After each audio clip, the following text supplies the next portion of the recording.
নীরবে প্রতিশোধ নেওয়ার সবচেয়ে শক্তিশালী ৮টি উপায়। কাউকে ক্ষতি না করেই আপনি প্রতিশোধ নিতে পারেন। চুপ থেকে নিজের উন্নতিটা দেখিয়ে দেওয়া। তোমার সত্যিকারের প্রতিশোধ হলো তুমি বদলে যাও, তুমি উন্নতি করো, আর তারা দূর থেকে সেটা দেখে হা হুতাশ করে। তোমার পরিবর্তনই তোমার প্রতিশোধ। ২. যে তোমাকে অবহেলা করছে তার কাছে তোমার মূল্যটাই যেন সবচেয়ে বড় অনুশোচন হয়। মানুষ তখনই কষ্ট পায় যখন যাকে অবহেলা করছে সেই মানুষটা তাদের ছাড়াই আরো ভালো থাকে। ৩. তর্ক ঝগড়া বন্ধ করে দাও, সম্পূর্ণ নীরব হও। কেউ যদি তোমাকে কষ্ট দেয় তাকে আর কোনো গুরুত্ব বা প্রক্রিয়াই দিও না। উপেক্ষা হলো প্রতিশোধের সবচেয়ে মারাত্মক অস্ত্র। ৪. সেই সম্পর্ক, সেই মানুষ, সেই স্মৃতি থেকে নিজেকে মানসিকভাবে তুলে নাও। কেউ তোমাকে ব্যবহার করলে, অবহেলা করলে, তোমার নীরব প্রতিশোধ হলো তাকে আর তোমার আবেগের ওপর ভর করে বাঁচতে না দেওয়া। ৫. নিজের জীবন এত সুন্দর করে তোলো যাতে ফিরে তাকাতে বাধ্য হয়। তোমার হাসি, স্থিরতা, কাজ, সফলতা এসবই একদিন তাকে থামিয়ে বলে দেবে, এই মানুষটাকে হারানো ছিল আমার জীবনের সবচেয়ে বড় ভুল। ৬. নিজের সম্মান আর সীমা পরিষ্কার করে দাও। যেখানে তুমি আগে হ্যাঁ বলতে বাধ্য হয়ে এখন সেখানে স্পষ্ট না বলতে শিখো। মানুষ তখনই কেঁপে ওঠে যখন তুমি অসম্মানকে আর গ্রহণ করো না। ৭. নিজের শান্তিটাই তোমার বিজয় বানিয়ে ফেলো। প্রতিশোধ মানেই কাউকে কাঁদানো নয়, প্রতিশোধ মানে নিজেকে এমন জায়গায় নিয়ে যাওয়া যেখানে কেউ আর তোমাকে ভাঙতে না পারে। ৮. যেটা তোমাকে একসময় কষ্ট দিত সেটাকেই তোমার শক্তিতে পরিণত করো। কষ্টকে শক্তিতে রূপান্তর করার মানুষকে কেউ আর থামাতে পারে না।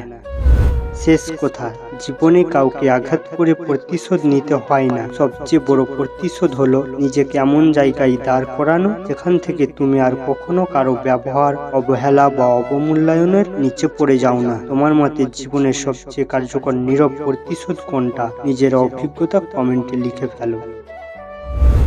নিজেকে একটু সময় দিন, কারণ আপনি থাকলেই আপনার পৃথিবী। একটু বিশ্রাম নিন, পৃথিবী আপনার জন্য থেমে থাকবে না, কিন্তু আপনি ফুরিয়ে গেলে আপনার পৃথিবীটা থেমে যাবে। কথাটা শুনতে যতটা সহজ, মেনে চলা ঠিক ততটাই কঠিন। আমরা এক অদ্ভুত ইঁদুর দৌড়ের যুগে বাস করছি। এখানে থামতে মানা, এখানে বিশ্রাম মানেই পিছিয়ে পড়া, এমন একটা ধারণা আমাদের মাথায় ঢুকিয়ে দেওয়া হয়েছে।